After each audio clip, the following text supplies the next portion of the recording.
Dr. Going to introduce Dr. Gregory Lott. My name is Sean Dolan. I'm at Central Washington University, also on the USCCE Board of Directors. This is still a bit of a Reader's Digest version. Greg and I know each other pretty well, go way back, but I want to make sure that I give it justice, the great things that he's done. So currently, right now, Greg is the director of the Knetzer Family Institute, Associate Director of Athletics, and Assistant Professor of Health, Exercise, and Sports Studies at Denison University in Ohio.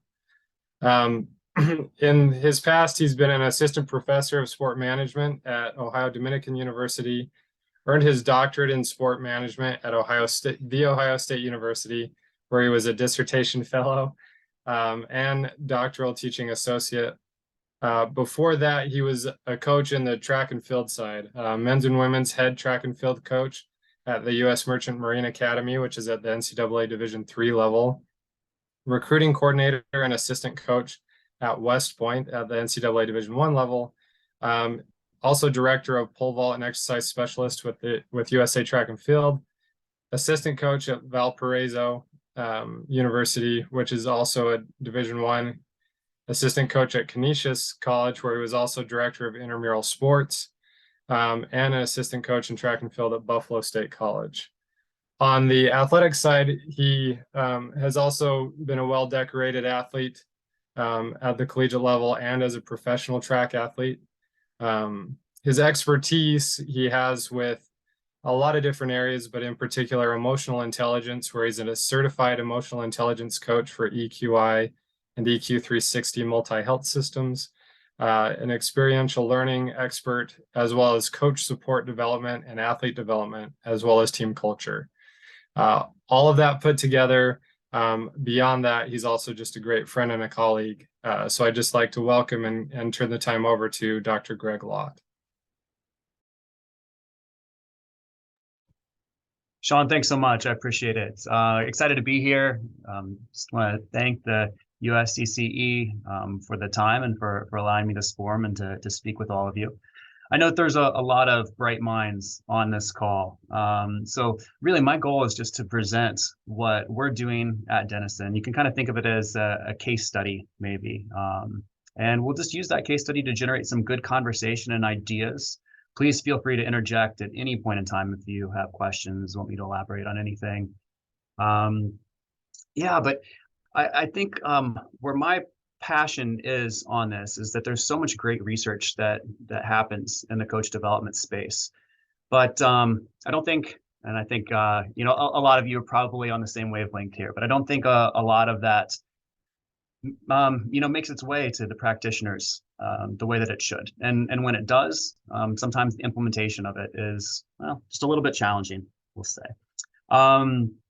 So I have been at Denison now for 6 years, and I really wanted to try to take that on in our university athletics department and really try to help educate, develop, grow our coaches to the best extent possible. One, for just that aim in itself, but two, really because what our top priority is at Denison is the growth and development of the student athlete. And so we want to help our coaches become the best facilitators of that we possibly can. I'm going to pull up a few slides here to show a little bit about kind of the history of where we're at. Give me one quick second. All right.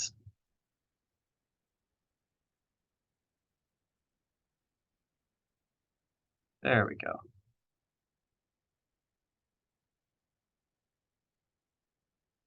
Hopefully y'all can see that okay. So it's important that I just give you a little bit of a background as far as the roots and where we were with coach development at Denison, because when I came in, we definitely weren't starting from scratch. I've got a picture of what was our values wheel at Denison. This was developed a good dozen years ago. But you can see how just this notion of growth was one of the core values of the department. We've since evolved and updated things a little bit, but that's absolutely been part of the department for a long time. And it's not just this pretty wheel that sits there in a dusty shelf somewhere. But for a long time in our department, we had really talked about operationalizing these values and making them just part of the everyday at Denison. So when I say growth, we're talking about for the student athletes, for the faculty, for the staff, for the coaches, really anyone that's associated with athletics, recreation, club, intramurals at Denison. Also, our coaches had always been asking for and striving for different ways that they could hone their craft. Got to be upfront. The population of coaches that we're working here are not novice coaches. Our head swim and dive coach, for example, has won 6 national championships.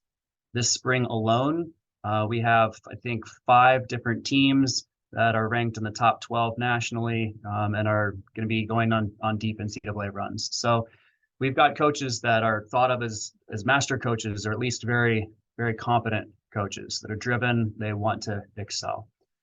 So they've always been looking for something that can give them an edge, some kind of additional job benefit to help them really perform to the best of their abilities. And so for a while, what that meant in our department was sending them places. We've got money, we'll just kind of throw at it. So, what kinds of conferences can we send them to, different kinds of association meetings, certifications, things like that, or we bring in different external facilitators to show them whatever kind of the, I guess, fad of the day is. So there was a lot of different kinds of professional development happening, but it wasn't really systematic. And as you can imagine, it would get kind of expensive if we're relying on a lot of external people coming in or just sending our coaches out. But it's important that I mention all this because that really was kind of the history of what was happening in our department. And so this gave rise to what Sean has already mentioned, the Knetzer Family Institute, which we started about 6 years ago. There's 4 aspects of this institute where we've really been focusing in on the culture. And so that's of the department and of each team, the individual student athletes. So a lot of specific student athlete development. We've got a 4-year curriculum and things that we work through with them. We are trying to not only just utilize the best research that's out there, but also create our own, engaging in different kinds of research to help our endeavors. And then finally, what we're all here today to talk about is what we're doing with our coaches. So supporting them and developing them so that they are best equipped to facilitate the development of our student athletes. An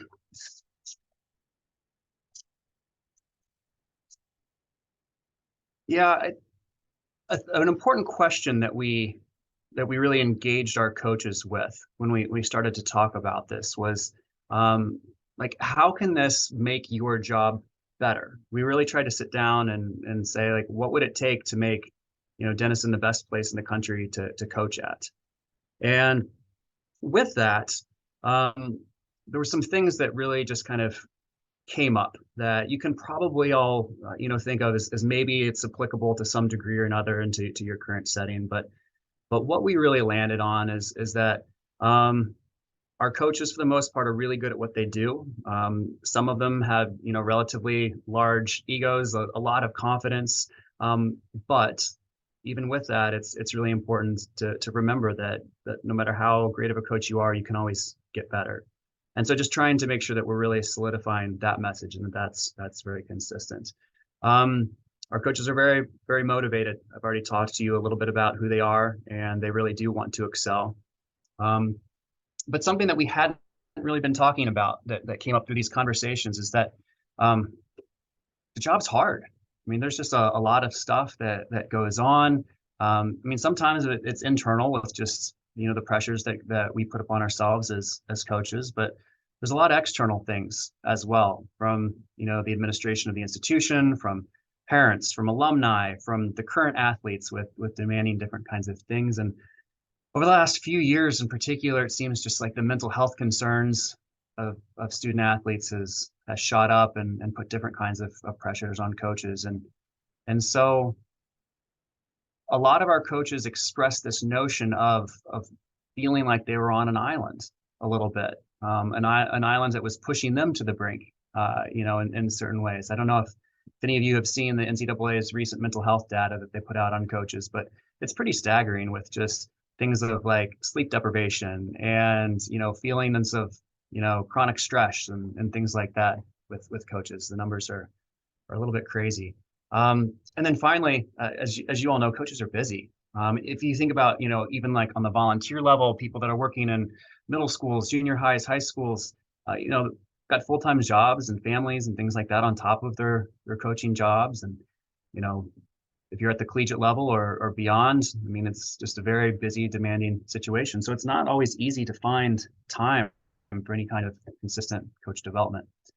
So as you all are thinking about, what to do moving forward, it's, I think, important to kind of just take stock of what's your environment like. What are the coaches like? Where are the stressors? What are the challenges? Things of that nature, because it's been really helpful here as we've kind of figured out how to move forward. So what do we actually have at Denison? The most, I guess, traditional type of coach education that we have is this early career coach mentorship program. It started off as just an assistant coach mentorship program. We've been able to add all head coaches within their first 5 years at Denison into this program. I would love it if we could have all head coaches in there. But there's been some challenges as far as with some of our senior coaches wanting to have something, I guess, this substantial. So this is, I will actually break down what we do in this a little bit more later, but that's one of the primary pieces of this. We also put together head coaching pods, and this is just to try to recreate what a lot of coaches have talked about experiencing as they've kind of come up through the ranks, and the notion of grabbing a coffee or grabbing a beer with a colleague and hashing things out.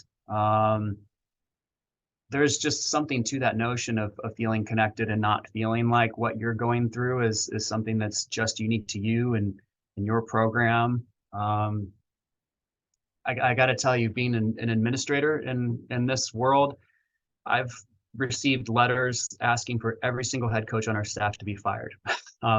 It's something that's out there a lot. No matter how good of a job you're doing, there's just some people that aren't happy with it. And so trying to encourage ways for coaches to come together and be able to talk through some of these things is just, it's crucial.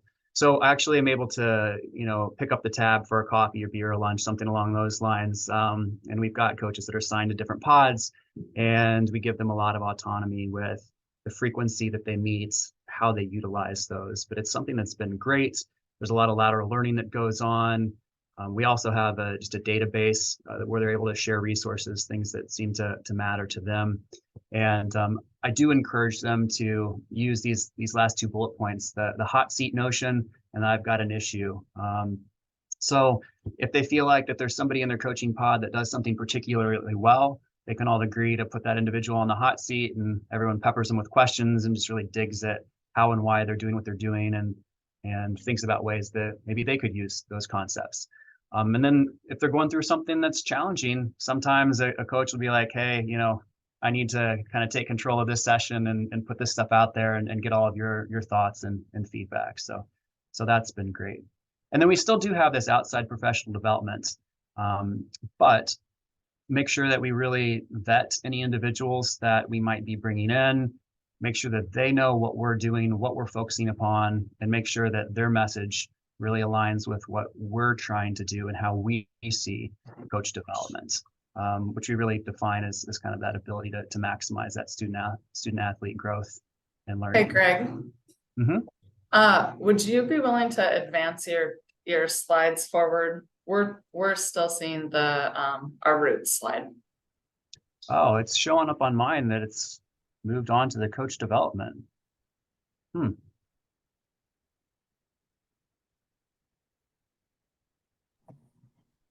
I think we're seeing your presenter view and not the slideshow version.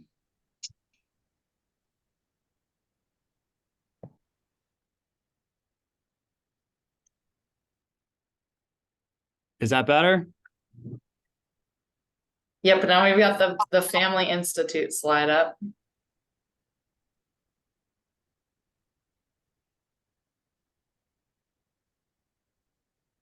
Yeah. Man, I spent all the time on the slides and you weren't even getting the benefit of them. We got them now. We're ready to roll. Thanks, Greg. Okay. All right. So we're up to date here now.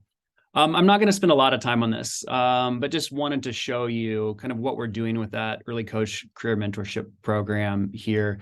We do treat it kind of like a lunch and learn type situation. We pull everybody together monthly, and I do give them a little bit of things to do outside where they're trying to take the concepts that we're working on and apply them to their jobs.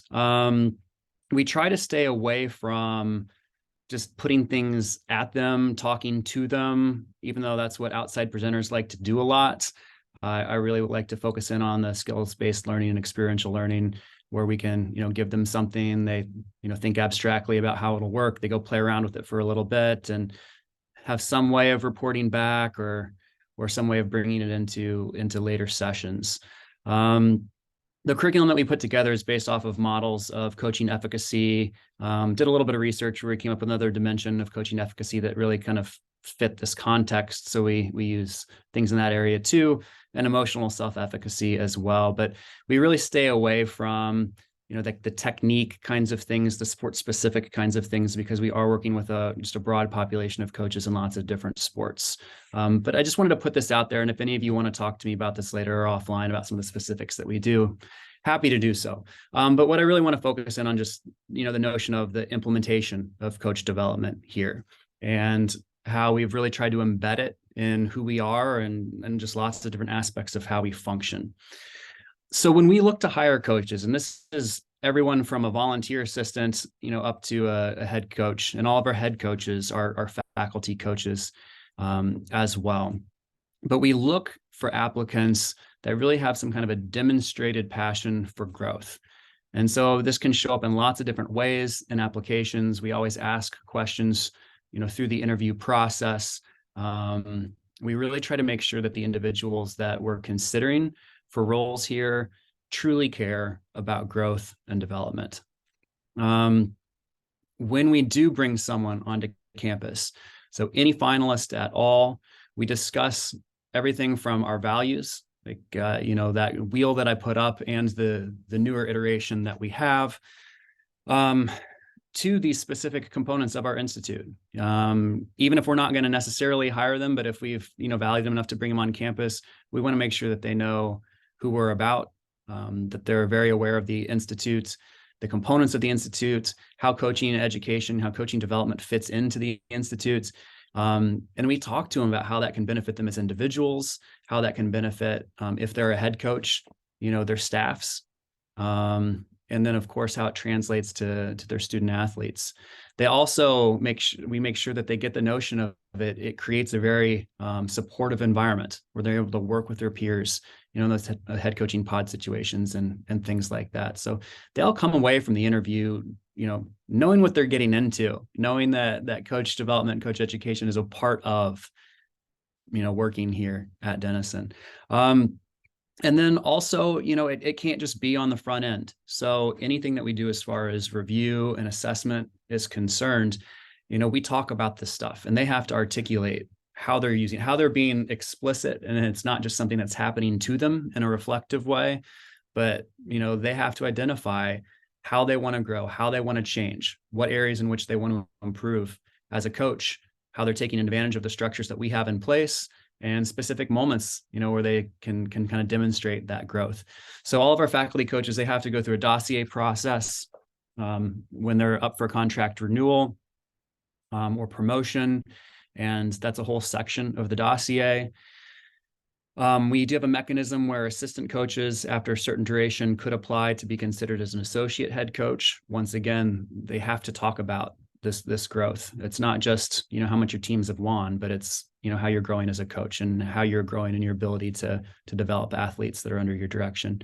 And then for people that are not considered faculty coaches, so any of our assistants, they do have annual reviews that are completed by their head coaches, and their head coaches have talked them through that process and then write on how well they've grown, what areas they need to grow, and how they're going to take advantage of our structures and resources to be able to do that.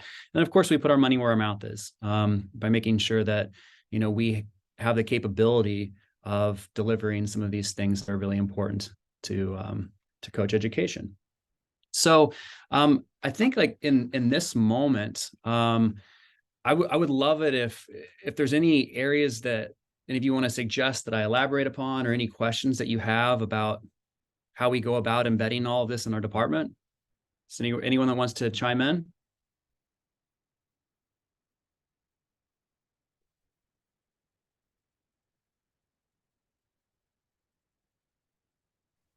Greg, this is Meg Stone here. Just curious, you say support financially and structurally. Can you be a little bit more detailed about that? Sure. So when I talk structurally, I'm talking about the things that are in place, like the coach mentorship program, the head coaching pods, the review processes, things like that. Financially, because of this institute, we do have monies available to where any coach can come to me with an idea that they think is, beneficial for their growth, and they can pose that idea and we can consider it. All of our head coaches do have professional development funds. That's part of being a faculty coach. So we are able to support them for different kinds of growth endeavors.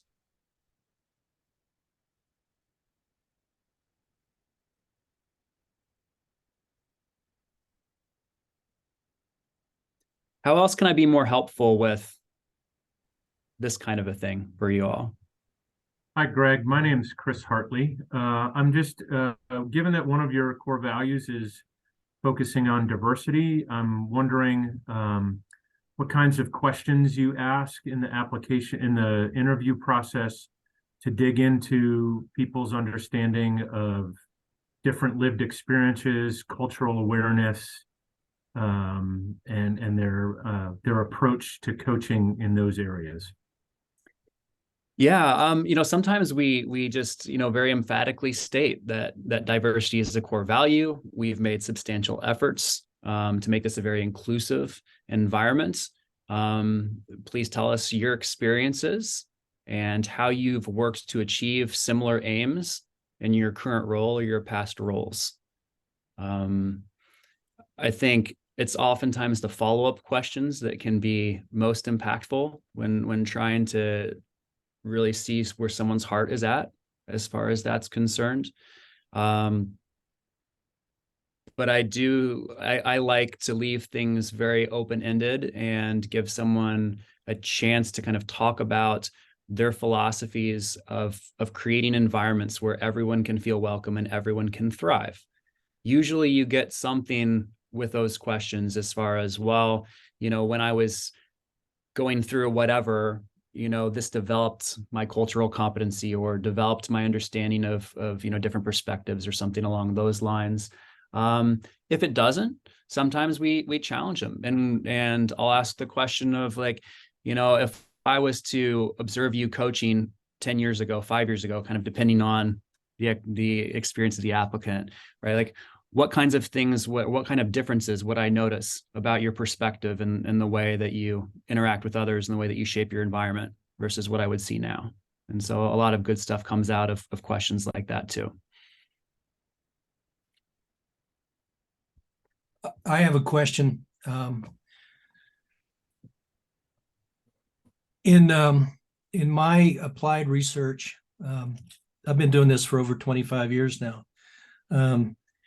A big component is whether a person who says they're a coach, what's their background in learning how to teach.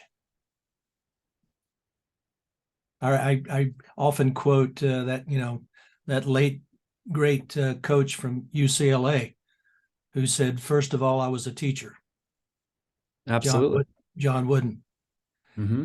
And what I've found, and again, practical research, in our conference at Montana State University, we surveyed coaching staffs, and while 90% of them had a college degree, less than 10% had any degree that were related to teaching whatsoever.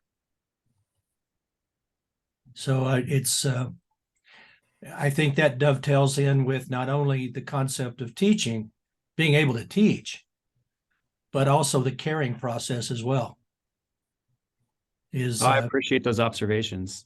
learning to care about the individual, even in what some researcher call the evaluative environment of a coach. How can you maintain a caring philosophy when you're being battered on a daily, weekly basis by your public, your fans, your spectator? It's crazy. And honestly, that's where that support piece, I think, really comes into play. I mean, you're so right. You're gonna get battered as a coach, but you've still got to be able to turn around with empathy and remember why you're there, and remember that you're there to help these young individuals grow and achieve what they can.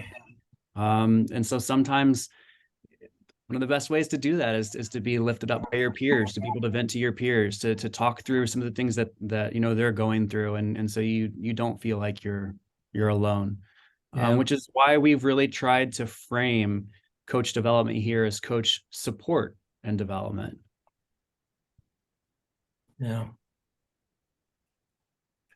We've definitely unpacked a few different things there. Yes, I wish more people were, educated as teachers, and not coming as applicants with no background there. But we really do focus in on one's ability to teach and develop in our coaching education. We let them go to their different certifications and associations for their sport specific type things. We really focus in on, making sure that they understand motivation and how to work with motivation with their students. We really make sure that they understand how to facilitate reflection and things along those lines. And it sounds so commonsensical to those of us who have ended up in the Institute of Higher Education, so to speak. But you go out there in the real world and you try to convince an AD at the high school level, or a private club's board of directors, and it's you get a lot of blank stares. Yeah, absolutely. I see a few other hands up. Kara, do you want to select who asks questions? Yeah, sure. Sam. Yeah. This is actually from our colleague who apparently may be shy here. Andy in the chat posed a question of, Greg, do you have any idea how many athletic departments vigorously support professional development for their coaches, and how normal is that? And maybe other folks who research this can pop an answer in the chat to go, because there's some pretty good academic folks on this call. Yeah, I mean, I can share my perspective, but Sam, as you said, there might be others that are on this call that have an even better sense. I know that budgets have tightened through COVID, and I know that a lot of places, at least at the college level, have decreased financial support in these areas. I know that there are very few collegiate athletic departments that provide, I guess, as extensive resources in coach development, but I definitely know of some that are out there. Unfortunately, there's just, I don't think, as much as there should be. But it's amazing to me. I've talked with several coaches, even at pretty well-resourced Division I institutions, where, they've been very frustrated and say, gosh, like, I just don't get any support. I can go to my convention or something, and that's about it. So I really feel for those individuals. Thanks, Greg. We've got Troy. Yeah, thanks, Greg. I wonder if you could provide a little bit more detail around the coaching pods, around their structure, and around some of the activities that they do. I'm curious about that concept. Thanks. Sure. So what we did was we made sure that all of our coaches knew that this was not a mandatory thing. We only wanted people to be there that really wanted to be there. So made sure that we articulated that, yes, you're all aware that growth is an important aspect of your job. You can look at these pods as an opportunity to pursue your growth, but there are many other ways that you can do that. So if this isn't your cup of tea, that's totally fine. So we were upfront about that. That being said, about 90% of our head coaches wanted to take part in it. A few didn't. That's totally fine. They're not penalized in any way, shape, or form.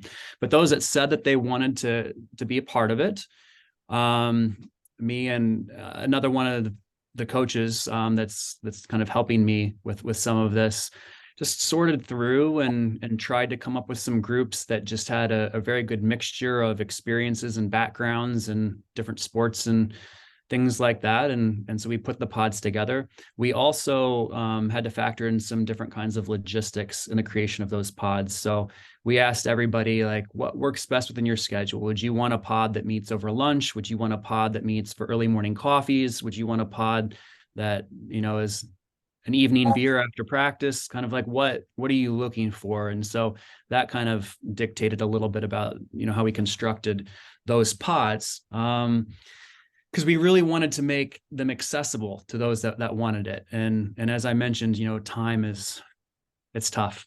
It's tough to come up with it. And what I've heard from the coaches as well is when they're in season and when they're their busiest, that's probably when they need these the most. But that can be the most challenging. So I guess that's just some of the logistical things. As far as content, every now and again, we will pose something like, hey, this could be something that would be great to take on with your pods. The latest one was our university council was kind of putting together some guidelines with how coaches should interact with parents. And so putting those out there to all of them and giving them the opportunity to even invite university councils to their pod was something that they could take on. But it's also important that we keep this kind of an organic feel of getting together with your peers and talking about what's on your mind. So once again, we try to just give them some suggestions of ways in which they could use these pods, and then let them take the reins and roll with it. The ones that are enjoying it the most are the ones that have that autonomy and saying like, oh, hey, we're going to do this week. We did also put in a mechanism. So we've got our head baseball coach as kind of the liaison of these pods. So if there's anything that comes out of the pods that they feel like the administration really needs to know about, then they can go directly through him. They can, of course, come to me too. But sometimes if they're pissed about something that, we're doing as athletic directors, then, maybe it's easier to talk to a fellow coach who can, say it in a way that's less offensive or something along those lines. So we did have that mechanism put in place as well. Awesome. Thanks, Greg. Lori, you available to ask your question?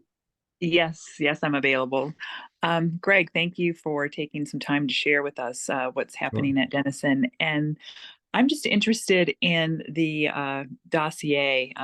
One of the things that I liked about that is that we often talk about in coach development that assessment is learning and can facilitate learning. And so I'd just like to hear a little bit more about how you feel that process facilitates the learning of the coaches. And then also kind of as an extension, what further actions occur following those dossiers that further promote learning? Sure. Yeah, I mean, that's why we do them. They're arduous. There's something that takes a lot of time, that every time our coaches do them, they aren't super excited about it, but almost, without exception, after they've completed the process, they'll step back and say, wow, that was really good for me. And so that's really what we want to hear. They really have to work through some things and be able to articulate why they're doing what they're doing, how they've changed it. They have to be really reflective, and they also have to be forward thinking of, okay, well, I still need to move the needle. Where is that? And how am I going to go about it? So it's just incredibly beneficial for them to go through. Oftentimes, as they initiate that process, they'll talk through some things with whoever their direct report is, which is really, I think helps in that reflection as well. And then what happens is after they submit their dossier, it's reviewed by the senior review committee. It actually goes up to personnel committee. So it's been reviewed by a committee of campus-wide faculty that look at all, faculty contract renewals and promotions. So they will compile feedback that will go to the provost's office, and then the provost will then meet with our director of athletics and the candidate that's up for review. So they'll get access to that feedback. They'll have conversation, and then typically that process happens in the summer. And so they'll have some time over the summer to think about things, more fully. And as direct reports, when we meet with them, as they're getting ready to start their new season or getting ready to start the new academic year, we'll talk through some of that feedback and just kind of see what it is that they want to do with it and how we can help. Yeah, no, I appreciate that. And just one real brief follow-up question is that do they identify their strengths and, recognize those, or do they focus mostly on their weaknesses? I mean, it should be both. And it's also not just something that completely comes out of thin air. We try to do a really good job as we work with the coaches that are, under our direction, to share observations and to ask them about things that they're doing well and areas that they want to improve, really, throughout the year. So it's not just coming out of the blue. It's something they've been, consistently thinking about and working on, and honestly, I try not to even talk about it, like, deficiencies or weaknesses or things like that. It's just more about like, how do you want to grow? Like where specifically are you trying to do better? So we try to keep it in a very positive light, a very kind of a growth, way of looking at things. Thanks. Mm-hmm.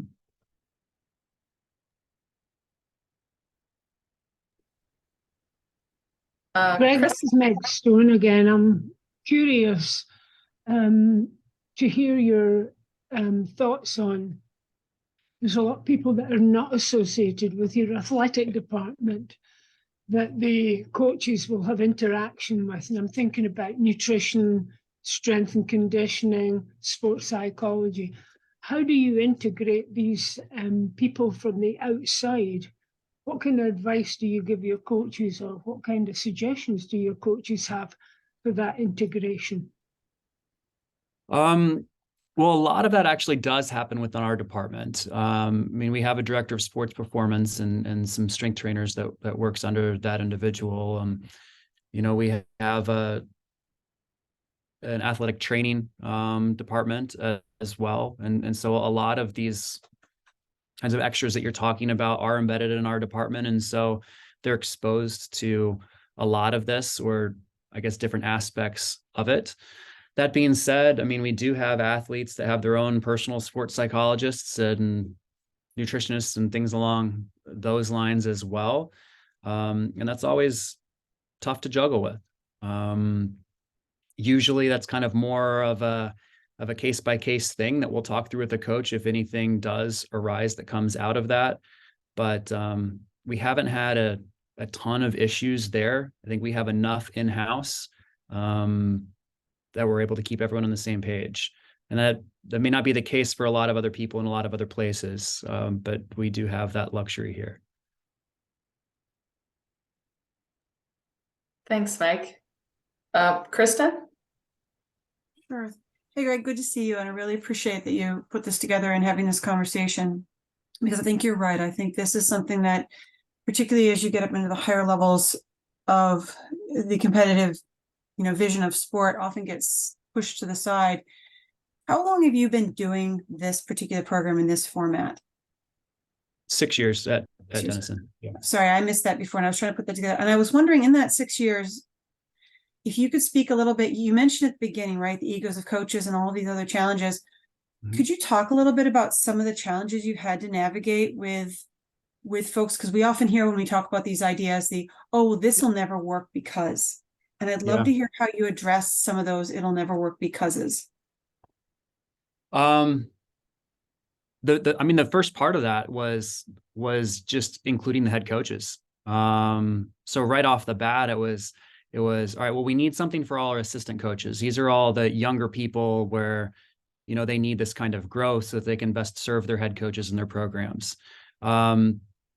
But what actually started happening was that the assistant coaches were talking about the cool things that we were doing, and the head coaches were like, hey, can you come tell me some more about this? So it took a minute for us to start to expand outwardly.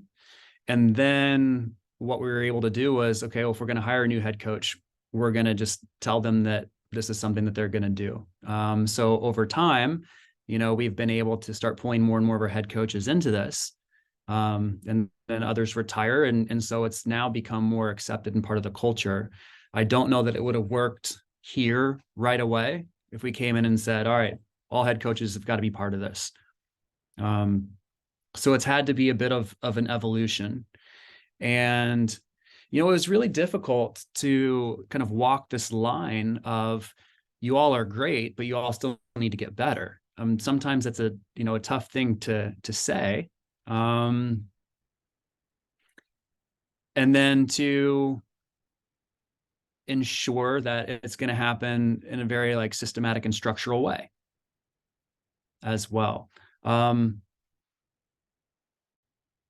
The timing of things has been a challenge as well, just figuring out logistically. It's been a little bit of a trial and error, and we've tried to include people on the front end and throughout to give feedback. And that's kind of why we've landed at the places that we have. But it's just really important to keep people involved in those conversations so that it doesn't feel like it's something that's piling on to all of the other things that they have to do, but it's feasible. Another big challenge is when we hire people mid-year quickly. Someone leaves and now all of a sudden, we've brought in a few new staff members, but we're rolling and we're busy and they don't know what all we've done to this point, and we've got to figure out a way to make sure that they know that this is part of their job and to kind of catch them up and just integrate them in what we're doing. That's always a challenge, and it's going to be a challenge every year. In college sport, especially on the assistant coach level, you've got people that are, constantly in and out. And we're okay with that, but it still does provide a challenge. Thank you. I appreciate that. I often think those challenges are just so important to share for the growth. Appreciate that a lot. Mm-hmm.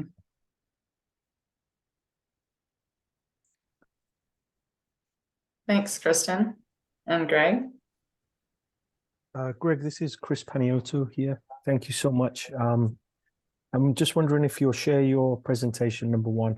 And the second thing is having done this now for 6 years, what would you change and evolve and implement sooner? And implement sooner? No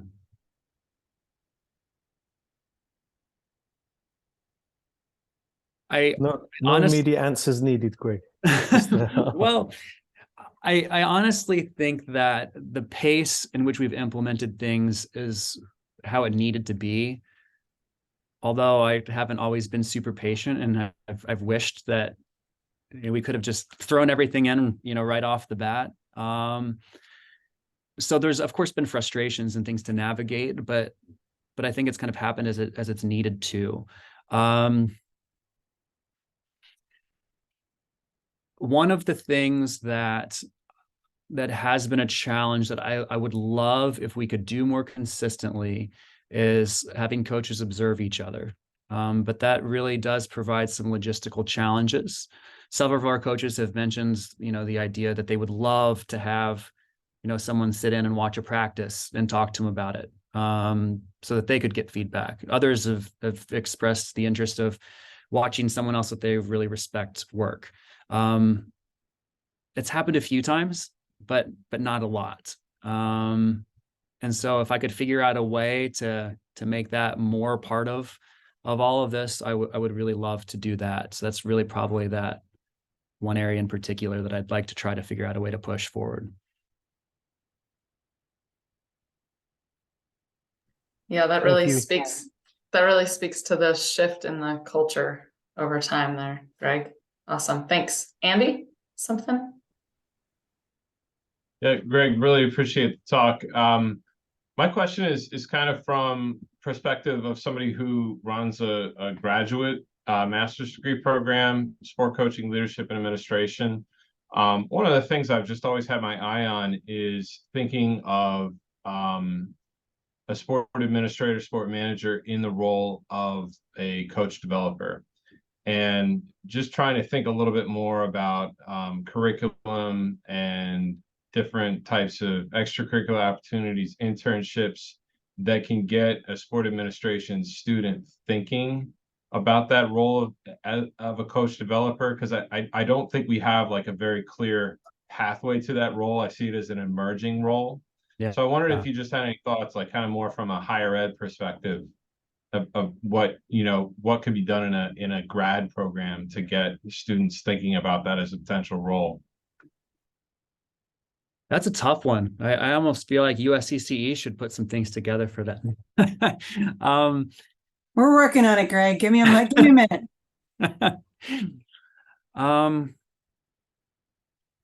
Honestly, I think, Andy, I'd like to put some more thought into that and reach back out to you. I don't know that that anything really comes to mind that is a nice clean fit for a grad program, just based on the varied backgrounds that you have in that and what I'm guessing your curriculum looks like.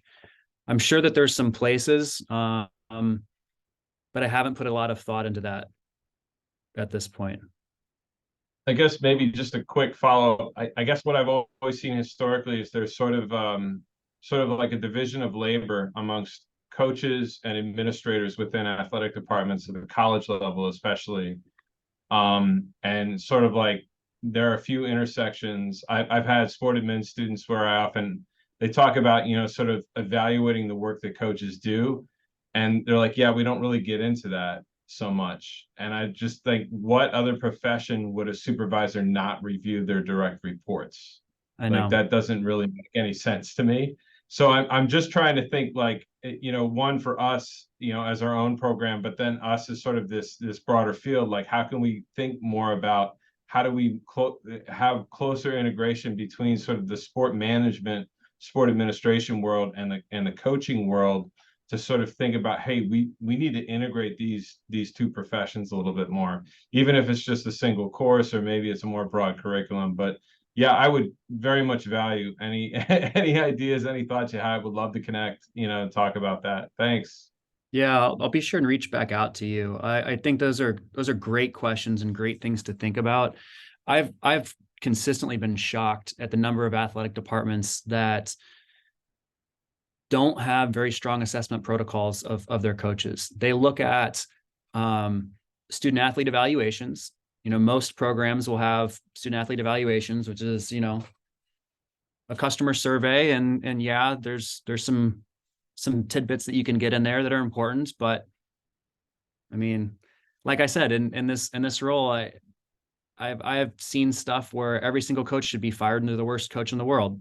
So, you know, you can only go so far with those student athlete surveys. And then a lot of departments didn't look, you know, did you go over budget? You know, can you manage your budget? And then did you win? And that's the sum total of a lot of the coach assessment in many athletic departments. Now there's some that are far more sophisticated, but like I said, I've been shocked at just the sheer number where that's how coaches are assessed.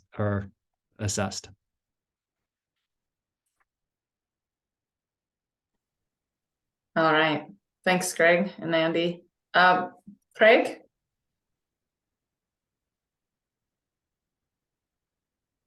Craig, I think you're muted.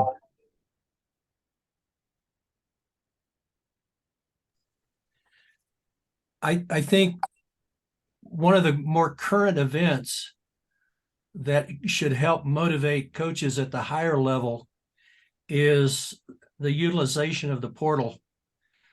And if a good player is not happy with where they are, they're going to pack up their bags and leave.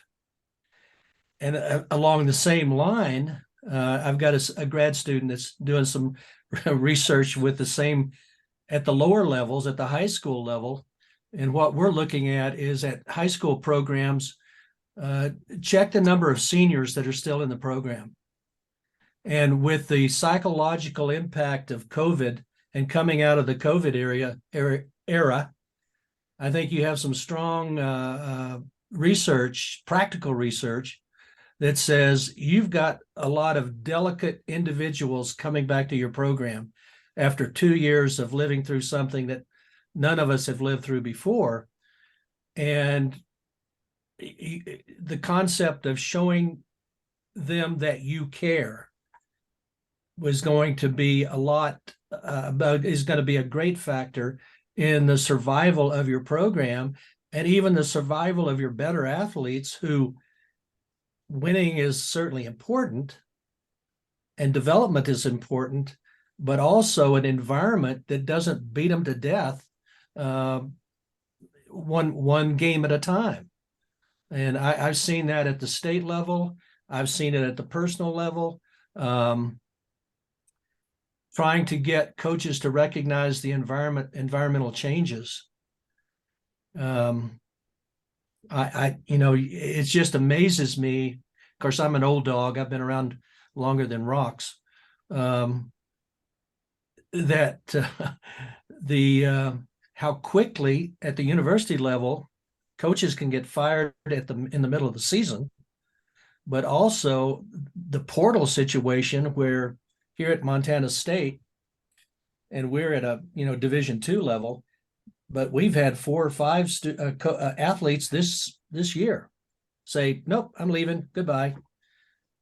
And they started and they played, and something was amiss. But getting the athletic department to listen is, I was on the university athletic committee as faculty rep for 5 years, and it was, either they don't want to hear it or they hear it and they don't want to understand it. And I used to have hair. Yeah, spending a lot of time in the coaching world will help you lose it a little bit. Yeah, it's like, No, I appreciate that. And I think, that notion of showing them that you care is so important. It's really why we've included emotional self-efficacy in our model, and really trying to hone those competencies.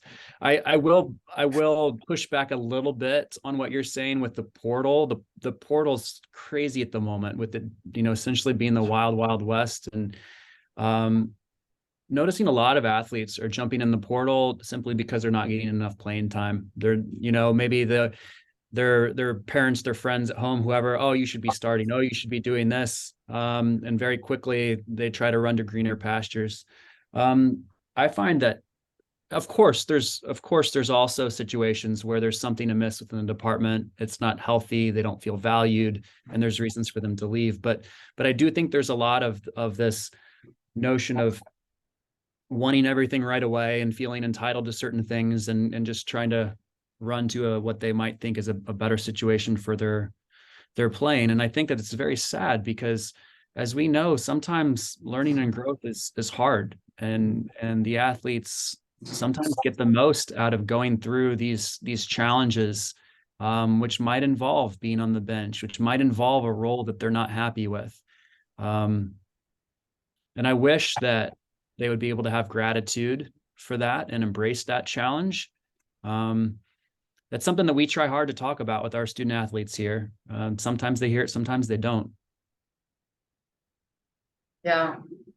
Thanks, Greg. Definitely a topic that at the college level will be one that leaders like yourself and others are probably will be working with for quite some time. So awesome. Well, we are out of time in terms of discussion here. I want to thank you, Greg, so much for sharing, and others for being on the call and for your questions.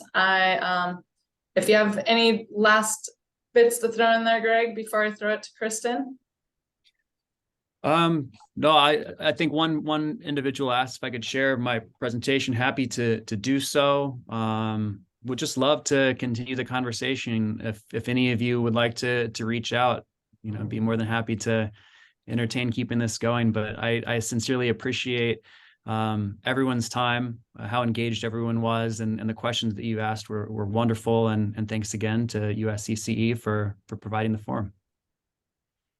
Awesome. Thanks, Greg. And Kristen, we turn it to you. Sure, I'll throw my slides up if Greg could drop his down, and I'll throw up just a few things for folks to sort of connect with some USCCE things. So thank you again, Greg, and for the committee for putting this together. I think it's such an important opportunity to have these conversations. And one of the things we really try to do from a USCCE perspective is to bring people together in these conversations, the folks that are working in the field in coaching ed and coach development, the people in academia, the people at all different contexts and levels within sport. And so really looking for opportunities. So if there's more workshops, more engagement events, specific topics you'd like to see, please make sure you let us know. I also wanted to make people aware, if they're not, of the North American Coach Development Summit, which we host annually, that brings together the folks from the industry, peer networking, peer resource sharing, solution finding, and really serving this idea of better coach development systems and our roles within it to support better coaching, to support those athlete experiences and outcomes.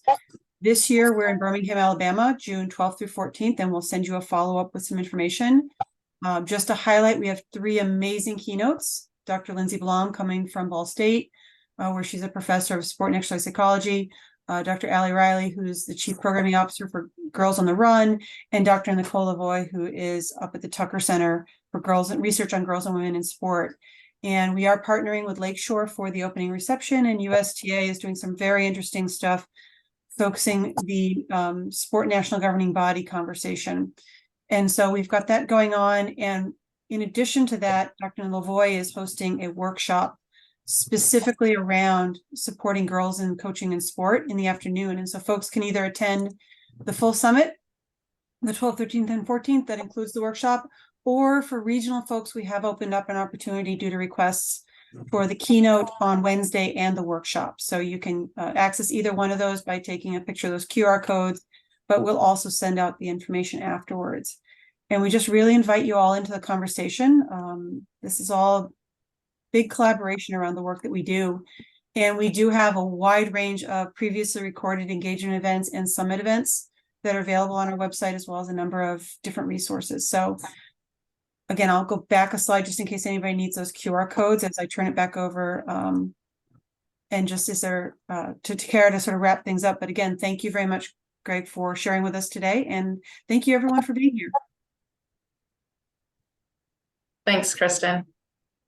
Thank you everyone for coming. I don't have anything special or to add to the mix. Just would love to continue the conversation with you all. Would love to be able to work with you all, and please reach out to the USCCE if there's anything that you feel we could do to help you in your support of coaches. So thanks for coming, everyone.